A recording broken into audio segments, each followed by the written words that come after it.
Manuel Cao. A fondo. A ver, empiezo con varias preguntas. ¿Está o no acusado de espionaje directo el ex diplomático estadounidense Víctor Manuel Rocha? ¿Qué quiere decir entonces la Fiscalía cuando lo encarta por conspiración para actuar como un agente de un gobierno extranjero o cuando lo califica de agente ilegal? ¿Cuáles son los puntos clave para que una persona sea considerado un espía? ¿Es lo mismo un agente que un espía? Esa es otra pregunta. Aquí en los Estados Unidos, voy con otra, si uno se inscribe puede actuar abiertamente como agente castrista. Hablaremos también de los daños causados por el traidor. Tendremos la opinión experta en solo segundos. Muy buenas noches, bienvenidos a Fondo.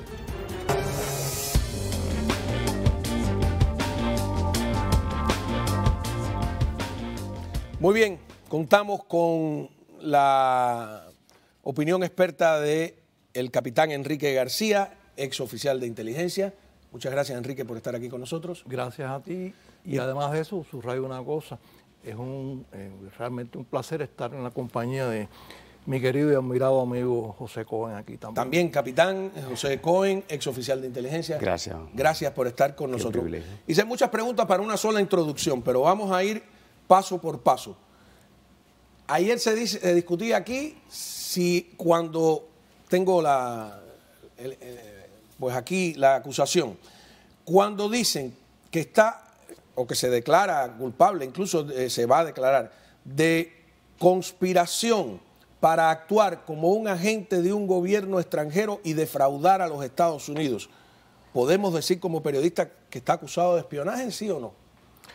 Bueno, lo que pasa es que bueno, hay que ver cómo lo interpretan los abogados, ¿no? O sea, que según la ley, lo que dicen, regulan las leyes norteamericanas, de facto, para mí, si tú me preguntas, sí, eso es espionaje. Hay que ver, bueno, en el sistema legal, evidentemente, funciona distinto, ¿no?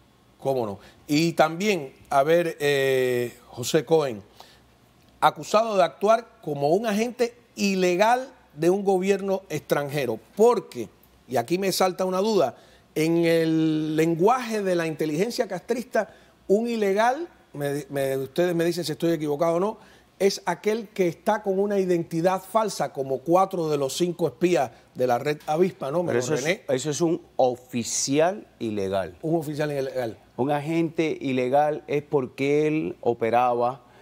Primero, él es un agente de servicio de inteligencia cubano, porque él tenía plan de comunicación. Enrique te puede dar una disertación de eso. Tenía entrenamiento, comunicación secreta, plan de comunicaciones, todo lo que es un agente entrenado.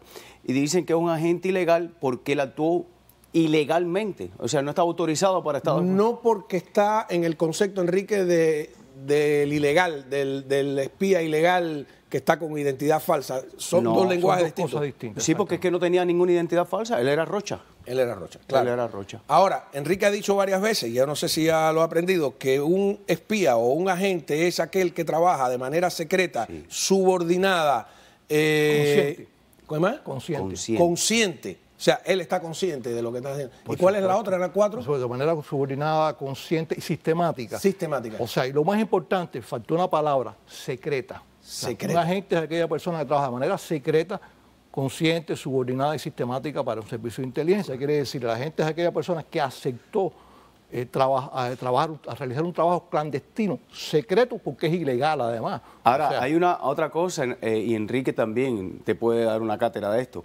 El agente, para que sea autorizado ser agente de la inteligencia cubana, tiene que tener acceso a información secreta. No es un periodista.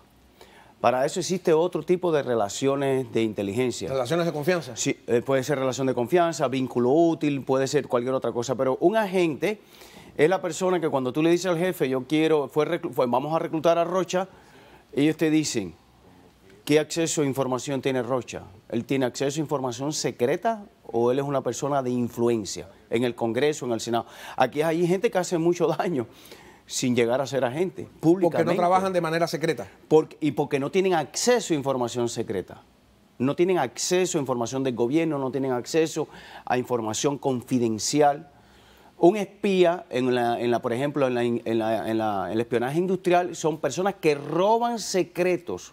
Bueno, como los de Canadá, aquella vez de la conferencia de prensa, correcto, que tuvieron que roban expulsar, secretos, ¿no?, privados de la compañía, no autorizados a compartir. Sin embargo, yo he visto también que tanto las leyes como hasta el FBI aquí usan un lenguaje raro. Cuando el caso de Manuel Collazo Usayán en el 92, que el que Enrique García estuvo involucrado y conoce perfectamente, que era tercer secretario de la Misión Permanente de Cuba ante la ONU, cuando lo expulsan, recuerdo aquel día de agosto del 92 o septiembre, ¿no?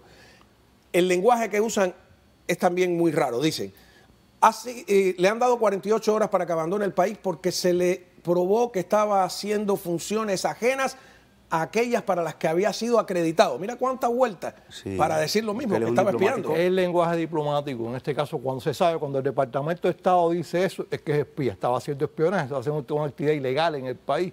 Pero esto parece que en el lenguaje diplomático, bueno, pues se usa otra terminología. No, es que, y en realidad le dieron a él lo acreditaron para ser diplomático. Todas las embajadas en el mundo, los oficiales de inteligencia trabajan bajo un manto diplomático. Sí, es una fachada. Y aunque yo sepa que tú eres un oficial de inteligencia, el FBI lo sabe, todo el mundo lo sabe, te chequean y todo, ¿ok? En el momento que quieren expulsarte, tienen que decir, hiciste actividad ajena para lo que tú fuiste acreditado, tú eres un diplomático, tú eres un cónsul. Por eso que digo que todo este lenguaje es un lenguaje leguleyo. Porque al final el tipo es un espía, ¿no? Además, porque además quien lo descubre, o sea, el Departamento de Estado, en el caso de los Estados Unidos, el Ministerio de Relaciones Exteriores en otros países, es quien acepta al diplomático extranjero en su país. El Servicio de Contrainteligencia es quien detecta esa actividad, le informa y le entrega las pruebas al Departamento de Estado. En este caso, entonces, el Departamento de Estado utiliza todo este vocabulario para decir que es un espía. Legalmente. Ahora, otras veces Enrique ha explicado, no siempre un agente tiene que tener acceso a cosas secretas. Tú has explicado que hay el agente indicador. Sí, o sea, hay agentes el que agente pueden ser reclutados. Sí, correcto, sí. Como agente indicador puede haber un ¿Qué agente. hace un agente indicador? Por ejemplo, el agente indicador es aquella persona que a lo mejor, como explicaba Pepe, no tiene acceso a información secreta de inteligencia, pero tiene la capacidad de indicar, por ejemplo, un profesor universitario o está en una posición que puede decirle a la inteligencia, esta persona es reclutable, tiene futuro, tiene posibilidades, tiene perspectivas, etcétera.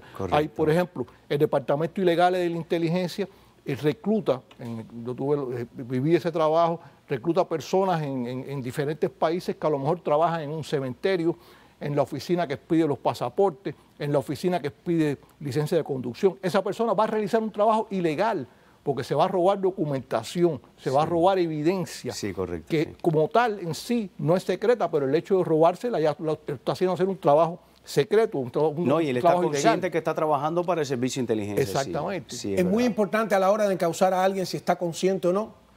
Esto, por supuesto. O sea, ¿puede alguien que sin estar consciente de que está espiando terminar haciendo un trabajo a favor de una agencia extranjera? Bueno, Pepe puede ampliar lo que yo voy a decir, José Cohen, pero voy a decir una cosa. No los agentes. Yo atendí relaciones de confianza que supuestamente no tienen la categoría de agentes, son personas que colaboran con el Servicio de Inteligencia cubano de manera abierta, pública, y no llegan a entregar información, pero hacen tareas de influencia o trabajan tareas de influencia en la prensa, en la política, etcétera, etcétera. Yo no conocí una relación de confianza con que no trabajara de manera secreta para la inteligencia cubana, no supiera que estaba trabajando para la inteligencia. Ese es el que sabe que está trabajando. En La Habana, el chivo con tontera no sirve de nada, ¿no? Exactamente. Ahora, otra pregunta curiosa en este caso, digo porque nos vuelven locos como periodistas, ¿no? Sí. Este término sí, este no, en realidad el caso no es tan fuerte, etcétera, etcétera, ¿no? ¿Es lo mismo un agente que un espía? Sí. El espía es la manera tradicional de llamar. O sea, que por eso digo, entonces vuelvo a lo mismo. Es la manera vulgar. Antigua y tradicional. Un espía, Rocha es un espía. Hacía trabajo de espionaje ilegal, usando su manto y su estatus para entregar información. Espía, es el espía. Lo que pasa es que el espía es el nombre histórico, que el espionaje es tan antiguo como la prostitución, el espionaje. Claro, entonces como los oficiales de inteligencia, en definitiva, son considerados espías también. Claro. Ahora, por ejemplo, cuando los profesores Álvarez, que eso fue una discusión con algunos de la propia universidad, cuando el FBI te dice, estaban entrenados, ¿qué te están diciendo? Eran agentes O sea, no es que ellos estaban equivocados. No, Tú recibiste un entrenamiento para transmitir, para recibir, etcétera. Ahí no hay ningún... Estabas súper consciente de lo que estás haciendo, ¿no? No, seguro. Mira, Enrique habló algo interesante que tiene que ver con este tema. Existen personas que por no tener posibilidades informativas de esta naturaleza se convierten en agentes de influencia y medidas activas, porque son las personas que tú, por tener una buena relación con el periodista, tenemos valores comunes, y yo te digo, ¿por qué no redactas una columna sobre este tema y tratamos este tema? Una manera de influir, y puede que tú hasta un punto no sepas que yo soy un oficial de inteligencia, puede ser que en ese momento, al comienzo... Pero te estás dejando manipular. Te estás dejando manipular con una buena con la misma intención, porque tú sientes lo mismo que siento yo.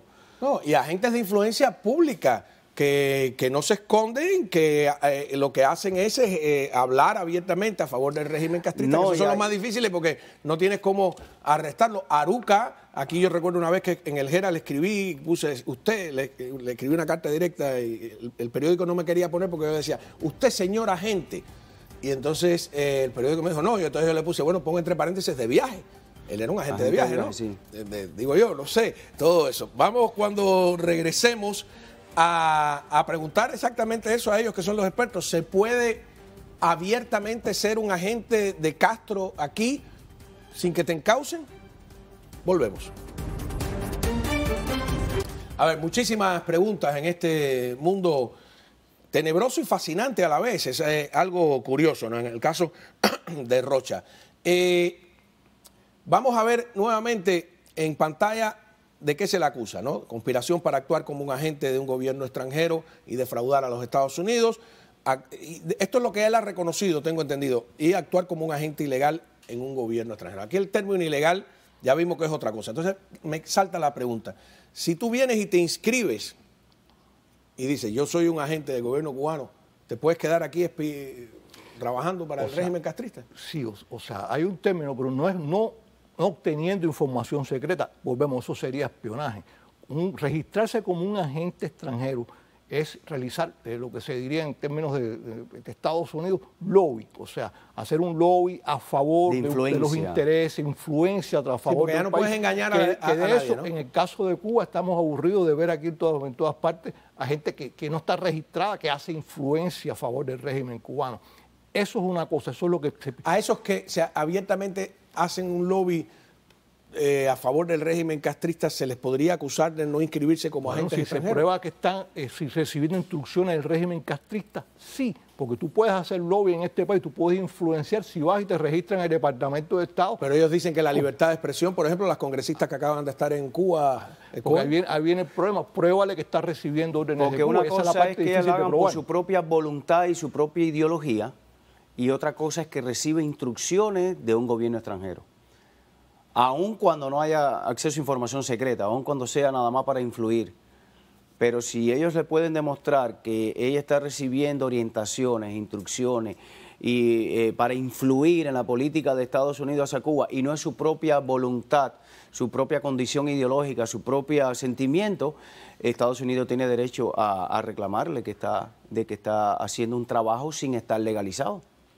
Pero hay que probar eso, y ese es el punto. Es la diferencia entre vivir en un sistema democrático como el de Estados Unidos o una dictadura como en Cuba. En Cuba sospechan que tú eres espía y te meten preso, o sea, directamente, y te condenan por convicción. Aquí probarlo es muy difícil, entonces la gente se registra y hay gente que no se registra, pero probarle que está recibiendo instrucciones es difícil. Antes de hablar de los daños que podría haber,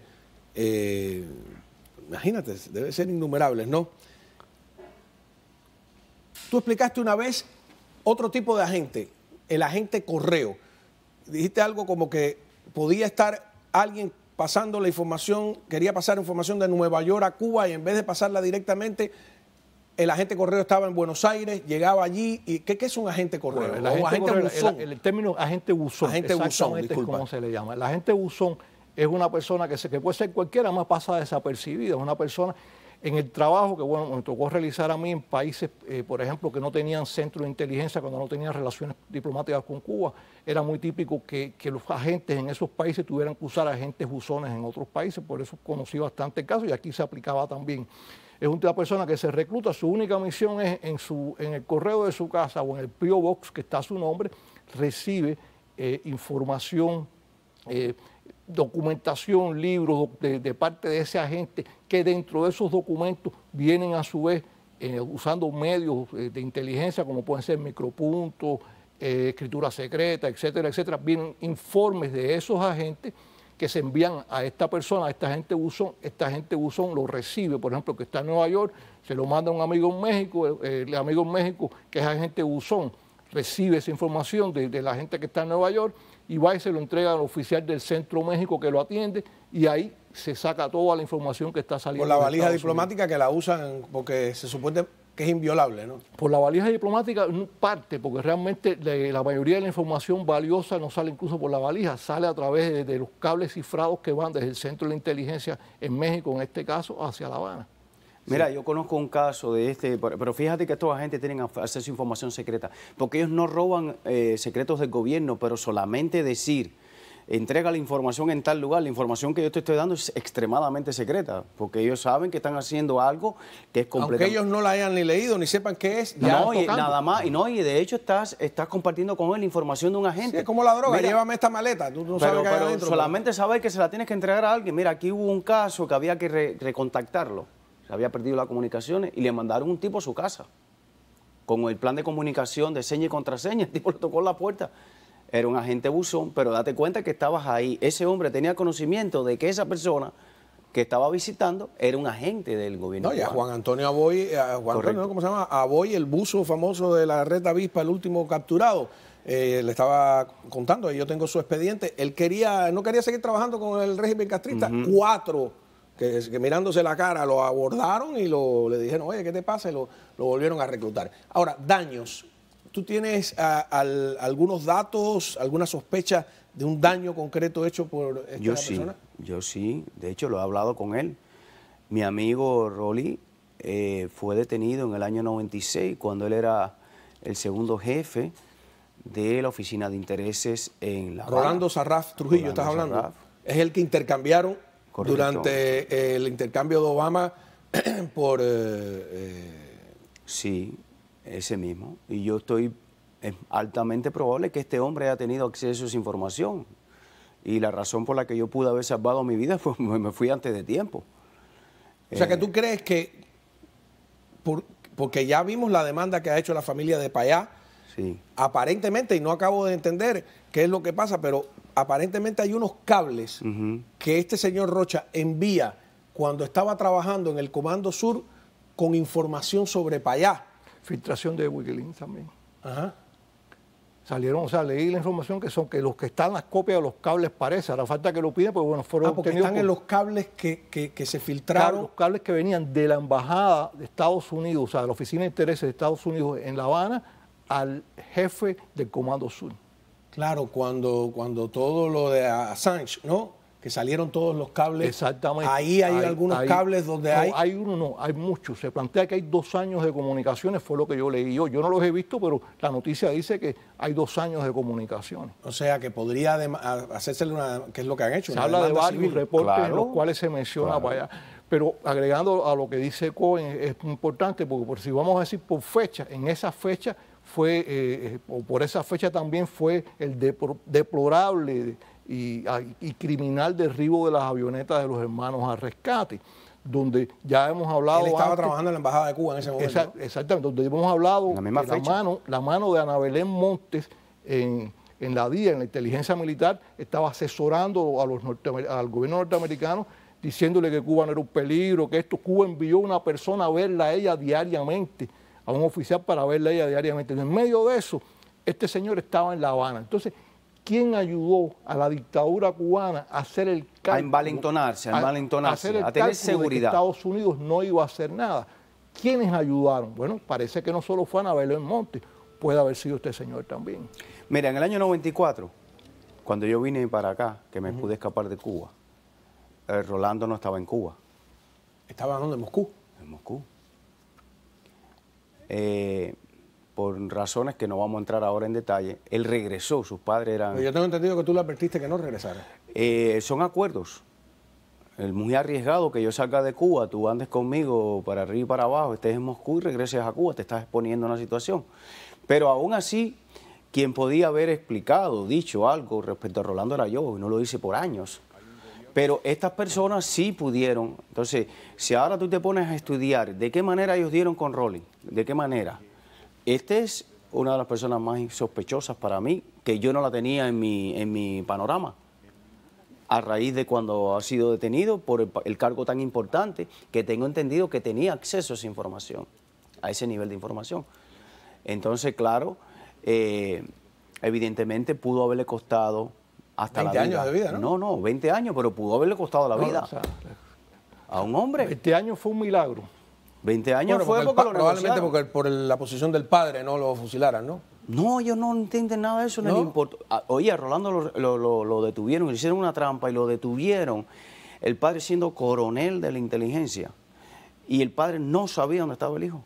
Lo desaparecieron. Oye, ¿tú te imaginas la cantidad de amigos que tú puedes tener en esa entidad de inteligencia y contrainteligencia? Bueno, Enrique sabe. Es más, Enrique es amigo personal del padre. Estudió con su papá. El Moro Elías. El Moro Elías. Pero aún así el padre no sabía dónde estaba su hijo. Nunca. Ven acá y hago esta, por si está viendo el programa, esta invitación pública. ¿Cuándo piensa hablar Rolando Sarraf Trujillo? Claro, todo el mundo me escribe, le he mandado cartas. Debería hablar ya, ¿no? Saber, no sé, a mí me parece. Hay otros, Alcibiades Hidalgo ha hablado muy temprano y estaba en una posición bastante complicada, A mí ¿no? me parece que la situación de Rolly es diferente, por ejemplo, diferente a la situación nuestra. Además, tuvo Porque muchos fue un años proceso preso. donde Pero si ya Cuba lo soltó, Cuba no lo va... No, pero sabe Dios, no conozco los detalles, pero fue un proceso de negociación entre los dos gobiernos. Entonces, cuando hay intercambio de esto, a mí lo que me llama la atención es los espías esto en Cuba. Yo sé que hay una hermana de España habló en un momento determinado. Sí, ¿no? antes, Vilma, como no, Vilma, sus dos hermanas. Bueno, también. tíranos un cabo ahí, como dirían en La Habana, Pero- ayúdanos a que hable, ¿no? Si estuviera en mis manos, él Hay es que mi amigo. subrayar que el trabajo que Estamos Rolly- hablando, disculpa, para que el público No, sepa, la lo sé. persona que entregaron a cambio de las negociaciones, a cambio de, ¿cómo se llamaba el que estaba acusado de espionaje en Cuba? Sí, en el judío. momento? Ajá. Sí, exactamente, sí. Bueno, a cambio de los 5 espías. Pero yo lo que iba a A cambio de los 3 que quedaban. No. que- Y sin él, y si no hubieran soltado a Rolly, no había negociación, porque Cuba nada más quería entregar a este señor al que llevó al señor. los radios, Sí. por decirlo de Alan alguna P. manera. Groff. Alan Yo Cross. quería subrayar una cosa, ¿no? Porque sí, lo que hay que reconocer también desde otro punto de vista es el trabajo, el valor inconmensurado que tuvo el trabajo que Rolly, junto con José Cohen y otras personas que integraban esa red en Cuba, realizaron, y el valor y el aporte que hicieron a la seguridad nacional de los Estados Unidos, del cual Rolly fue parte, ¿no? Entonces es una cosa que es importante destacar también, ¿no? Mira, tú que estuviste por allá por Sudamérica, en la televisión argentina se discute si hay infiltrados cubanos y venezolanos agitando las aguas. Hoy hubo una manifestación contra Milei grandísima, porque Milei, yo creo que anunció ya de alguna manera sus primeros pasos económicos. Vamos a la pausa, pero nos vamos con esta. Si pudiéramos poner antes de irnos a la pausa lo que se ha dicho en la televisión argentina, porque es interesante. Bueno, y les agradezco a ustedes la presencia, porque cuando regresemos tenemos las lecturas que nos dejan lo sucedido en torno a la muerte y también el velorio y el entierro de Navalny en Rusia. Así que tenemos mucho todavía que conversar. Miren esto que está diciendo la televisión argentina sobre la participación cubana en las protestas. Dice Javier Milei que le tiene miedo a alguna agitación social en una protesta porque se detectó que en esas movilizaciones en las últimas había venezolanos y cubanos infiltrados. Lamentablemente es así, está comprobado de varias maneras. Algunos inclusive parecían periodistas O sea, inteligencia cubana y venezolana en la Argentina. También acordate con los disturbios que hubo hace, ¿cuánto? 2 años en Chile. Sí. También eran gente de otros países y que tienen aparentemente un grado de preparación importante.